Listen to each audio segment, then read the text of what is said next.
I just have to trust and believe that the lighting is fine, the angle is also fine. But hi, Zithandwa Zam, welcome back to my YouTube channel. If you're new here, my name is Nomzamo. If you're a regular, thank you so much for dropping back by. But if you're new, why don't you hit the subscribe button and become a part of my family?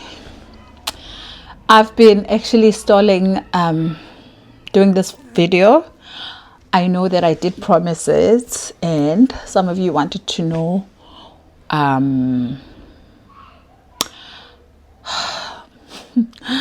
okay, let me drink some water. I am having hot water with lemon.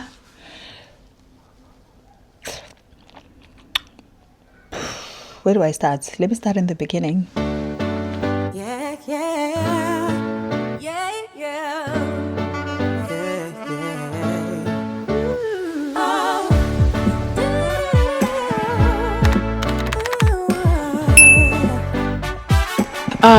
So in 2019, June, May, June, around that time, I'd say end of May, I started having pain on my left arm. Guys, am I clear? Oh God. I started having pain on my left arm. Just pain. I felt like maybe I slept on my left arm, that was caused the pain and stuff. And then I remember going to the doctor. I remember first going to the pharmacy, getting pain medication. My husband would rub my arm every evening before bed. After work, we'd come home and rub it because I was still going to work at the time. And then still going to the office at the time, right? And then this one day, guys, no, I'm lying. Rewind a bit so that you get some context, right? So prior to me having the pain on my left arm, my sister was pregnant, heavily pregnant. She came down to Durban. She was about to have a baby. And then this one day she phones me. She tells me, no, the baby's not moving. And then obviously I told her to drink sugar water with ice, because that's what I used to do when I was pregnant with my baby. And then obviously she does all of that. She ends up seeing a doctor. She ends up in emergency room for a C-section. And then she lost the baby. I was with her in theater when she delivered the baby, and then it turned out the baby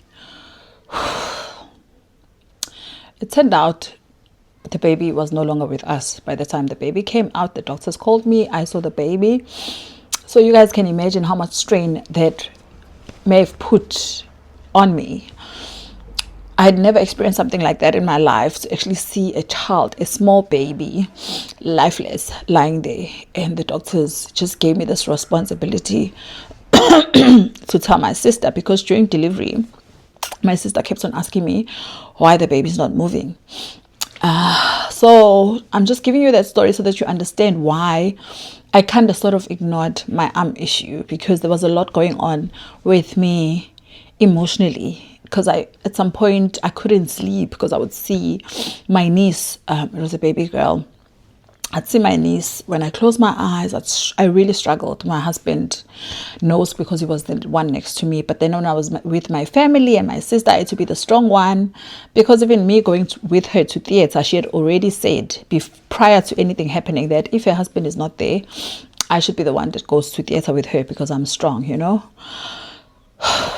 God. Okay.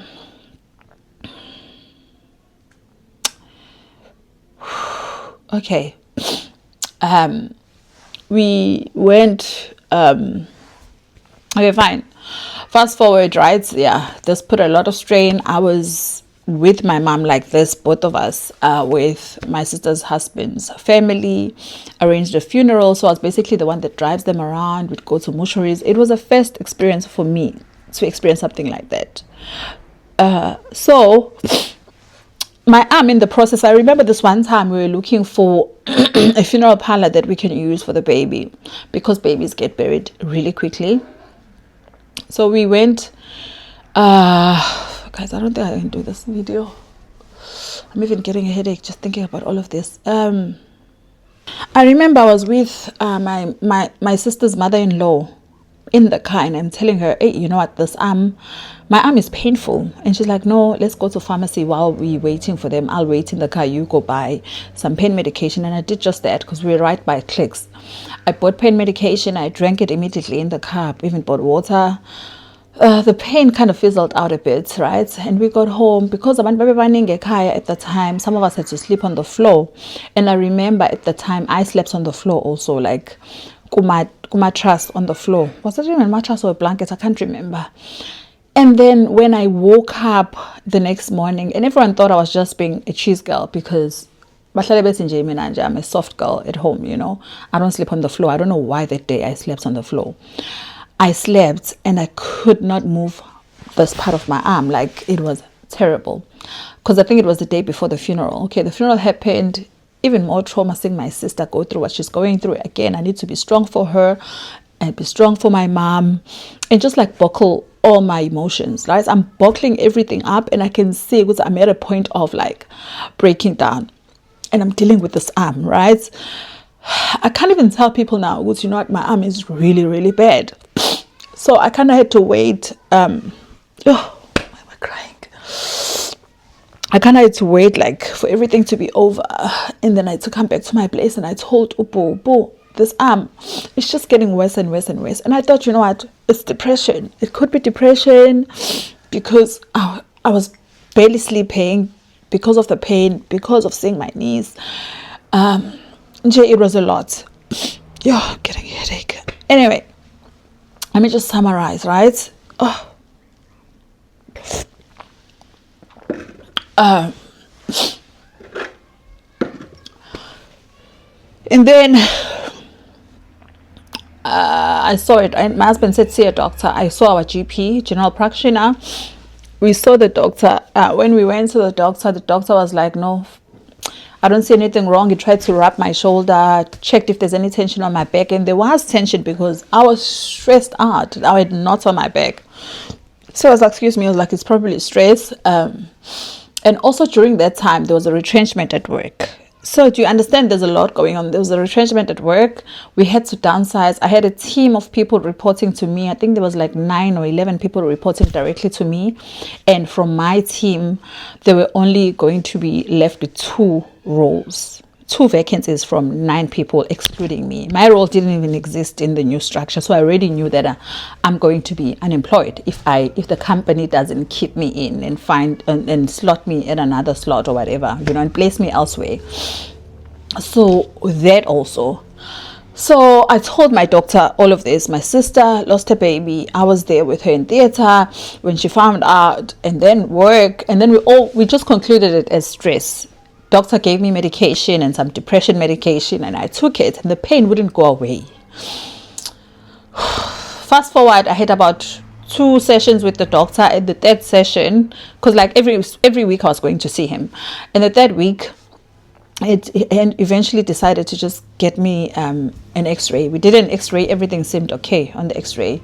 And I still told him, doctor, this pain, it felt like pins and needles. I can't even describe the pain. It was excruciating pain. I've never felt, I'll cry like a baby in the evenings when it's time for me to sleep, literally scream and cry. And then the doctor said, okay, let's do an ultrasound because it seems like we can't see on the x-ray. When they did an ultrasound, they saw, there's something wrong, but they also couldn't conclude what it was. And then they referred me to the hospital to get an MRI scan. That's when they could spot that my C4, C5 disc, where's my thingy? I can't even remember where my scarring is, but it's somewhere here, is damaged. The doctor asked me a number of times, how old are you? And I told him my age. Guys, I was 30 something. I can't remember how old I was. Was I 34, 27, 2019? And then he's like, then what's going on? Because usually when you have this, it's either wear and tear or you've been in a car accident. Have you been in a car accident lately? I said, no. Have you fallen down a stair? I said, no. So the doctor was confused. But then again, they did arrange for me to get surgery. I went into hospital, went for surgery. When I went for surgery as normal, right? When I went for surgery, it's after surgery, it was the evening, because I had to go into high care, because spine surgery is quite a big deal. It's a spine surgery, because as much as they come from the front, but they're touching the spine, because C465 disc is basically what moves your arms, your neck, and all of it. So I went for surgery. My husband was obviously with me. They admitted me the night before, and then the next afternoon or morning, I can't remember, I went in for surgery. When I came out from surgery, they put me into high care. My husband was by my side as always, and then it took a couple of hours. My husband knows how long it took for me to wake up from the anesthetic. And then when I woke up, I remember the doctor asking me, the nurse actually asking me, where should I put your drip? Because in my head, in my mind, this arm is painful. It's still painful. I said to the doctor, to the nurse, put it on my right arm. And when the nurse is saying, okay, lift off your arm. I can't lift it up. I can't feel my right arm. That was, guys, probably one of the worst things that has ever happened to me in my life. I was literally paralyzed on my right arm. Paralyzed on my right arm. That's when I discovered that I'm paralyzed. After the surgery, this arm is fine, like nothing has ever happened, but now I'm paralyzed. I can't do anything. Literally, I had to lift this arm up like this. I couldn't even move my fingers. So that's basically what happened. I ended up staying in hospital for a month because the doctor was confused. He was trying to figure out what happened. Why? Did I do something wrong? What went wrong? Looked at my results, looked at everything, ran some tests. I would see maybe 5 doctors a day. I see a nerve doctor. I'd see this. They perform those needle tests on me to check if my nerves are awake or whatever. I'd be like, I still can't move my arm. I had to undergo, guys, I stayed in hospital for 3 weeks. Hospital was like 3 weeks and a few days, so it's basically a month. And then after that, I was discharged from hospital because they couldn't help me anymore. I had to do occupational therapy and physio. None of that could help. They had to teach me how to write. I couldn't write. I couldn't hold the pen. They were like, okay, we need to take you to a facility where we're going to keep you in. It's called a rehabilitation center, which is by Intabeni Hospital. It's part of Intabeni Hospital. I stayed there for about 2 weeks. Was it just over a week also? I stayed there. They only focus on like physio. It's not like you're gonna get a doctor who's gonna check you up. No, they are just focusing on exercises to try and wake up your nervous system or your muscles or whatever it is. Some people had broken limbs. Some people had Down syndrome. They stayed there for years trying to teach them how to, like, to eat on their own, to do what and what. So I was in that facility for, let's just say 10 days. It was 10 days. They said 10 days. So it was 10 days. I was there for 10 days. I stayed there. And then after 10 days, after my exercises and stuff, I could now slowly like do this movement with my arm, although it was not even at 20%. It was literally maybe at 8%. I could now like do certain movements, like do this, but I couldn't, I was not functional. It was not functioning 100%. I got discharged. I remember when I was in hospital, Esetsu was born in 2017. So 2019, she was 2 years old. She was 2 years and a few months. And my sister Zithandwa had to take care of her. She had to go to my mom's house and look after her. And I'm forever grateful for that. Because I was in hospital. I only had one child at the time. And as much as it was painful not seeing her, because she was not allowed in hospital, I couldn't see her. I would only see videos of her for like 4 weeks. And then I asked for a pass out when I was moving from the hospital to the rehabilitation center. I said, okay, can I at least just spend the night with my kid and my husband? My husband almost also got sick. Well, he did get sick because he was alone in the house. He wouldn't eat. And this one time, I'm at dizzy spells, and I think he fell in the house and he was alone because he was stressed out. His wife was away. His wife was now paralyzed. It was just a lot for us. But yeah, I remember this one night I came home. I couldn't bath myself. I couldn't hold essays. I remember crashing in the shower, having my husband having to like shower me and pull up my head. Oh.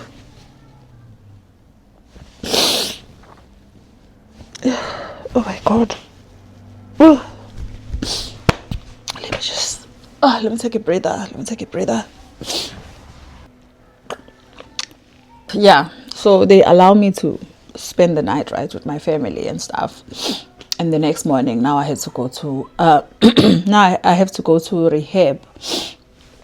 And at the rehabilitation center, ushawa depression yokuthi the people that you are here with, they are severely injured. Some, like I said, you find kids who are 5 years old who've got Down syndrome, who are not mobile. You find people who've been in car accidents, who've lost both legs. Some people, guys, it was a lot. That experience. It was a lot. It was the worst experience of my life. But just to sum it all up, because this video is getting long, I ended up being discharged after 10 days.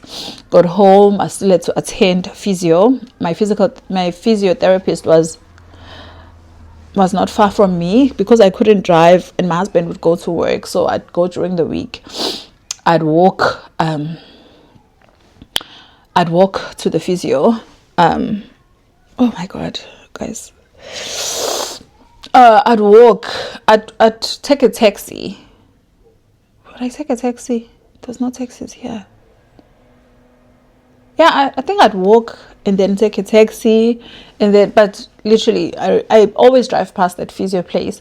I'd go there every day, and I remember by the end of July, that's when I started being fully, not fully, but like it slowly happened. Gradually it happened. Like my arm was getting stronger. Apparently the nerves were sleeping or something. I don't know, something like that, guys. If you studied these things or you're a doctor, you'd know exactly what happened, but my doctor didn't know. But by the time I went for my follow-up appointment, I saw the doctor. The doctor literally cried. My doctor that actually operated on me.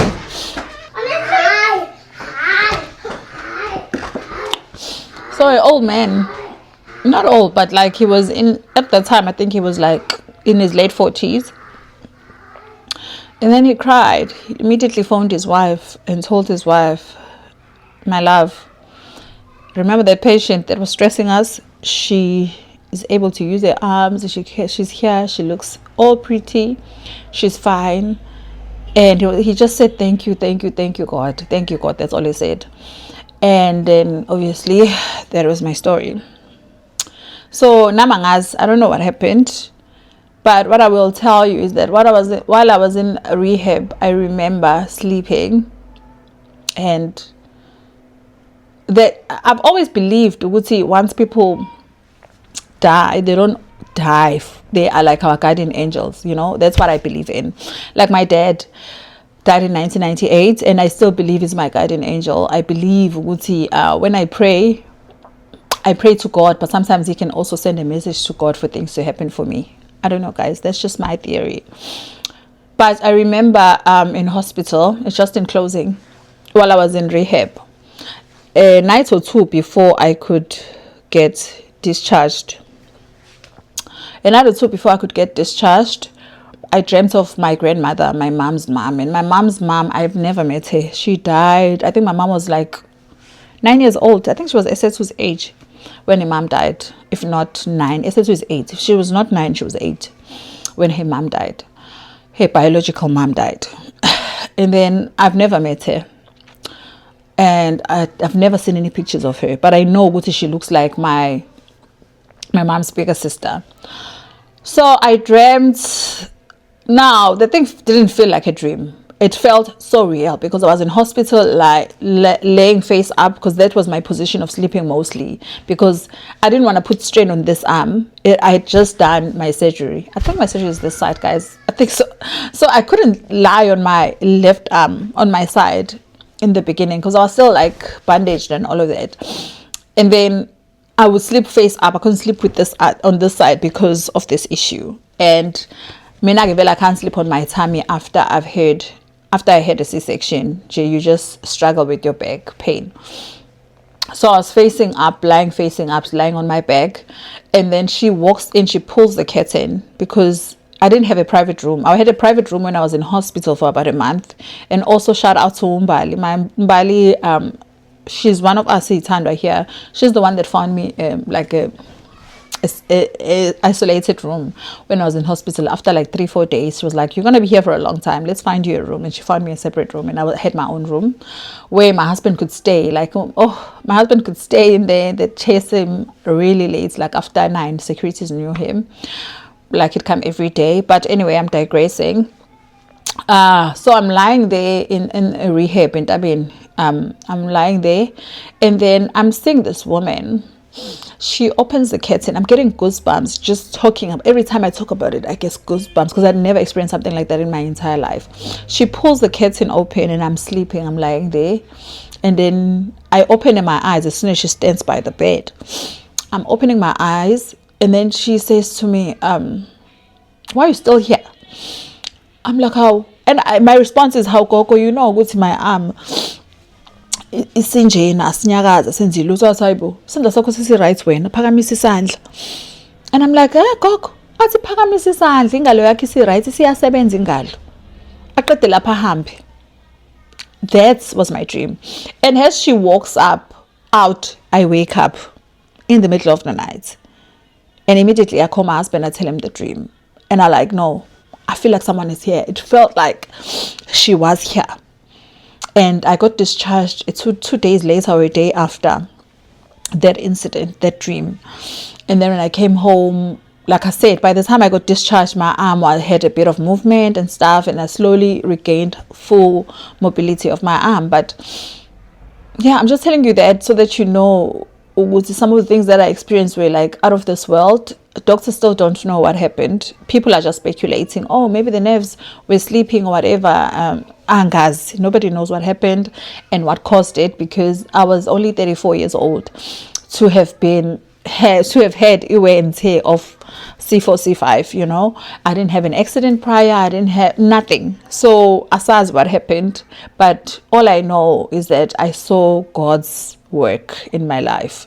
I was suicidal, guys, at some point, because I was like, now I'm paralyzed and this is my right arm. That means I can't do anything. Oh, guys, thank you so much for watching. I'm gonna cry again. I've told you guys the story. Hope you enjoyed this video. If you did, please give it a huge thumbs up. Subscribe if you haven't. I love you guys. I love you guys so much. Bye. Yo. I can't.